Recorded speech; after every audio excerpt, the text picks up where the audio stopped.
Hello friends, daily dictation के लिए channel को सब्सक्राइब कर लें और डिक्टेशन पसंद आए तो उसे लाइक करें और अपने दोस्तों में शेयर करें।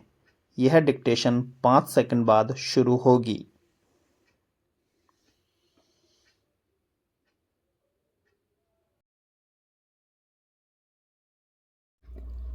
स्टार्ट।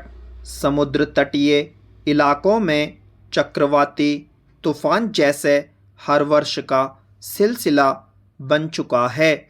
कभी दक्षिण भारत तो कभी महाराष्ट्र, गुजरात, पश्चिम बंगाल और उड़ीसा इसकी तबाही झेलने को अभिशप्त हैं।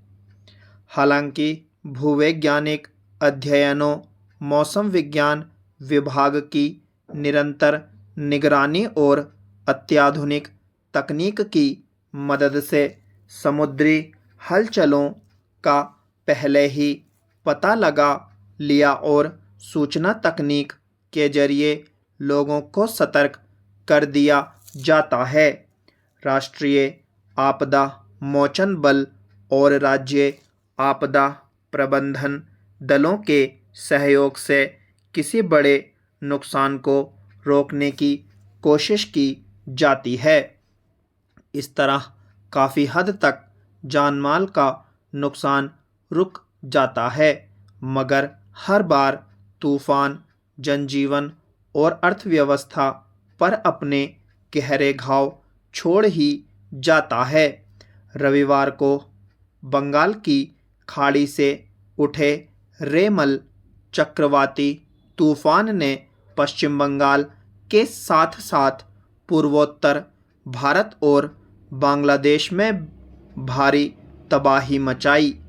अब हालांकि तूफान का वेग धीमा पड़ गया है, मगर इसका असर बिहार और पूर्वोत्तर के कई हिस्सों में अगले कुछ दिनों तक बने रहने की संभावना जताई गई है।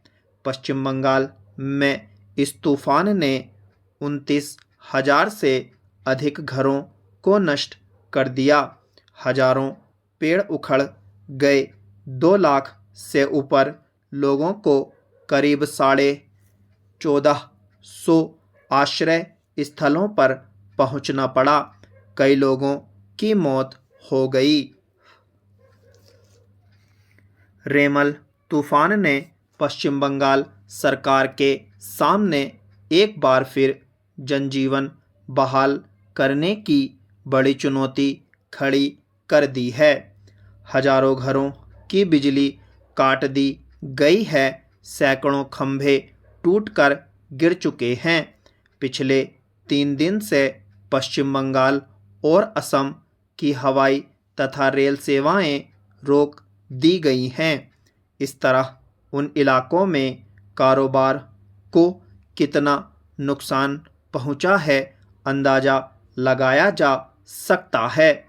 जो लोग बेघर हो गए हैं उनका जीवन कब पटरी पर लौटेगा, उन्हें सरकारी मदद कितनी मिल पाएगी, इस सब का आकलन करना अभी मुश्किल है।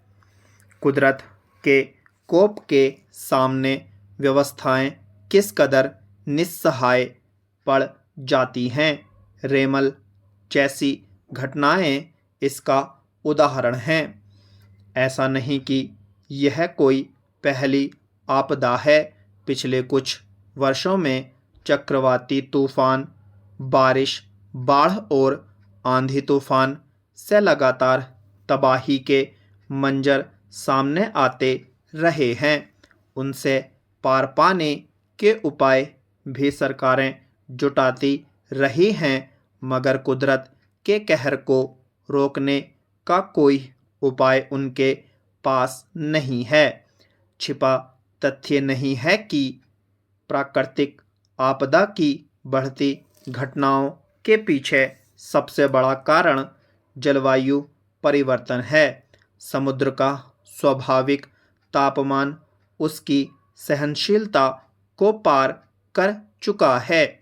इसी के चलते अल नीनो और ला नीना जैसी स्थितियां पैदा होती हैं। कुदरत बार बार शायद यह चेतावनी दे रही है कि अगर उसके साथ छेड़छाड़ से परहेज नहीं किया गया तो लाख उपाय किए जाएं, स्थितियां विकट ही होती जानी हैं। हर वर्ष जलवायु परिवर्तन के संकटों से पार पाने के लिए बैठकें आयोजित होती हैं।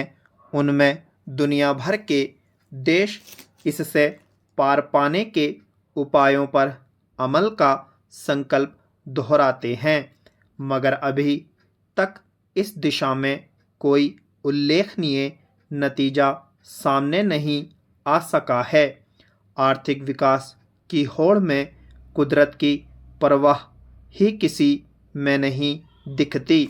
ताकतवर देश कमज़ोर देशों पर दबाव डालकर प्रदूषण और हानिकारक गैसों, जहरीले रासायनिक कचरे के उत्पादन को कम करना चाहते हैं, मगर अपने ऊपर लगाम लगाने को तैयार नहीं दिखते। इसका नतीजा कुदरत के कहर के रूप में हमारे ऊपर टूट रहा है। स्टॉप।